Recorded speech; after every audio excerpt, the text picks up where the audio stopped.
Holly waited until the knight's obscenity-filled outburst had finished ringing around the trees before she cupped a hand to her ear. "Could you repeat that? Something triggered my petulant man-child filter, and I didn't hear a single word." As the knight's ranting intensified, James appeared on the balcony beside her, notepad in hand. "Maybe you should tell him to calm down," he suggested, licking the end of his pencil. Holly peered at the page. Demonic harlot? Unfettered whore? He hasn't screeched anything nearly so poetic. "I know, it's so very disappointing," James sighed. "I was hoping for some inspiration for Chapter 5, but apparently education is no longer needed to become a knight." Holly pointed to the notepad. "Whereas your years of schooling led you to describe me as a wicked temptress. If I wrote that you spent most of the day in your pyjamas eating jam with a spoon, I doubt my readers would be as invested in the sexual tension." "The what now? Do we need to have a conversation?" Holly held out her hand. "Or should I just read it?" James sidestepped quickly, and from the sudden cessation of expletives below, it was obvious that the knight could now see him. "Is that a giant sheep?" the knight bellowed. "And why is it wearing a velvet waistcoat?"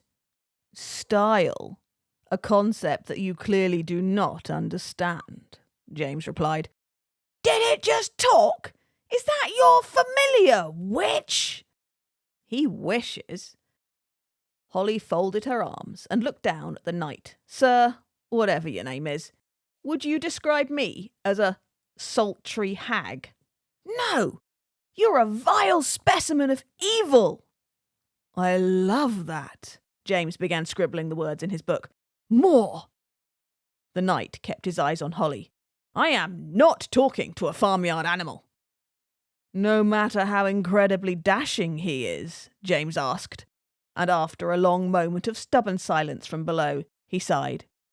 "I should be offended, but I can't be bothered." The knight frowned, his expression suddenly confused. "Your voice!" "Ever heard of Lord James Coverdale?" Holly asked, with a grin. "Of course! You killed him!" the knight replied. "Oh no, dear boy," James chuckled. "She most certainly did not." "You're lying!" shouted the knight. "Believe what you please. I really couldn't care less. Now, about your men." Holly pointed to the gang of newly made toads hopping around her vegetable patch. "I can change them back so they could go home. But you will have to stay here." "What?" The knight looked at the toads and then swung his gaze back up to Holly. "You're evil." "Remind me who started this?" Holly shrugged. "Your choice. Your men or yourself?"